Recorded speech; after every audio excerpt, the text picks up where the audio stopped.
Hello दोस्तों, तो कैसे हो आप सब लोग। मैं आशा करता हूँ आप सब अच्छे होंगे। तो शुरू करते हैं आज की हॉरर स्टोरी को।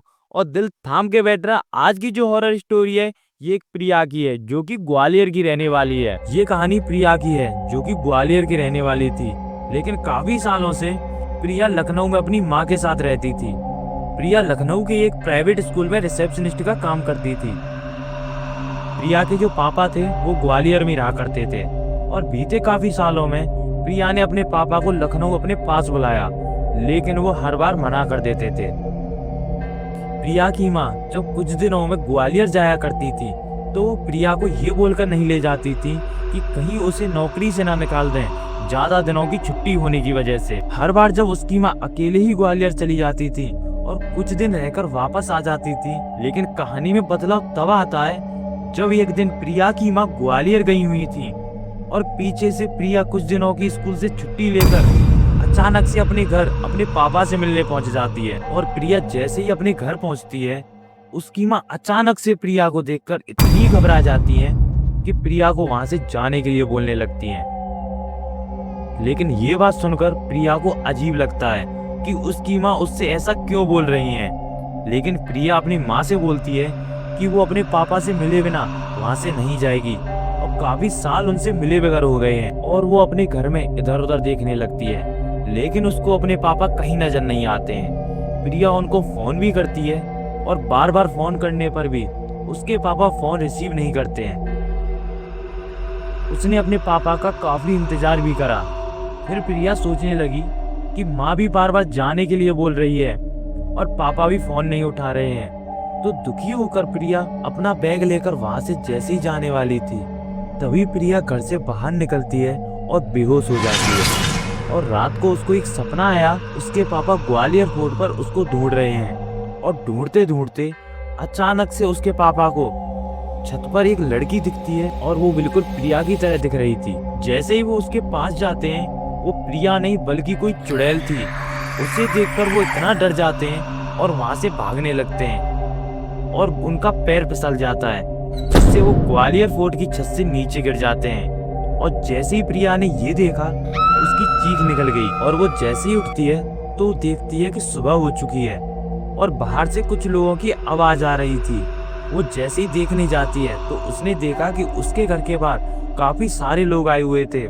तो प्रिया की माँ ने बताया कि कल रात को प्रिया तुम्हारे पापा ने ग्वालियर फोर्ट की छत से कूदकर जान दे दी। ये सुनकर मानो प्रिया की जान ही निकल गई हो। और प्रिया ने अपनी माँ को बताया कि उसने कल रात को यही सपना देखा था। तो प्रिया की माँ ने प्रिया को कुछ ऐसा बताया जिसे सुनकर उसके पैरों तले जमीन ही खिसक गई। तो हुआ कुछ ऐसा था कि बचपन में प्रिया के माता पिता उसको ग्वालियर फोर्ट घुमाने ले गए थे, और उस दिन ग्वालियर फोर्ट में इतनी ज्यादा भीड़ थी कि जिसकी वजह से प्रिया अपने माता पिता से अलग हो गई। और प्रिया फोर्ट के एक ऐसे हिस्से में चली गई जहां पर बहुत कम ही लोग जाया करते थे, और रात होते होते उस जगह को बंद कर दिया जाता था, क्योंकि लोगों का ऐसा मानना था कि उस जगह पर अंग्रेजों और मुगलों द्वारा बंद कैदियों की आत्माएं भटकती थी। हालांकि प्रिया के माता पिता ने उसको ढूंढने की पूरी कोशिश करी, लेकिन वो कहीं नजर नहीं आ रही थी। तो उन्होंने गार्ड से मदद मांगी। तो वो सब लोग प्रिया को ढूंढने लग जाते हैं, और इधर प्रिया को अचानक से एक लड़की की आवाज आती है। तो प्रिया इधर उधर देखने लगती है तो उसको एक परछाई दिखती है, जिसके पीछे पीछे प्रिया चल देती है। और तभी अचानक से परछाई भी गायब हो जाती है, और तभी प्रिया को अपने पीछे किसी के होने का एहसास होने लगता है।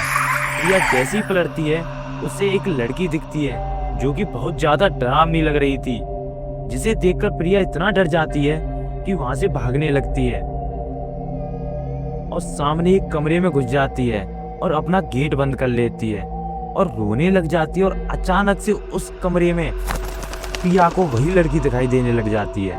प्रिया बहुत ज्यादा डर जाती है। तभी वो लड़की प्रिया के पास आकर अचानक से उसको कुछ ऐसा मारती है जिससे प्रिया बेहोश होकर वहीं पहुंच जाती है जहां उसके मम्मी पापा उसे ढूंढ रहे थे। फिर प्रिया को लेकर उसके माता पिता हर जगह गए, लेकिन वो उठ नहीं रही थी। सांसें तो चल रही थी लेकिन होश में नहीं आ रही थी। परेशान होकर प्रिया की माँ एक पंडित जी को लेकर आई, पंडित जी ने जैसे ही प्रिया को देखा, उन्होंने बताया कि प्रिया को एक आत्मा ने अपने वश में कर लिया है और वो वही आत्मा है जो कि ग्वालियर फोर्ट में भटक रही थी। और उस आत्मा ने अपनी मौत का बदला लेने के लिए प्रिया को अपने वश में किया है।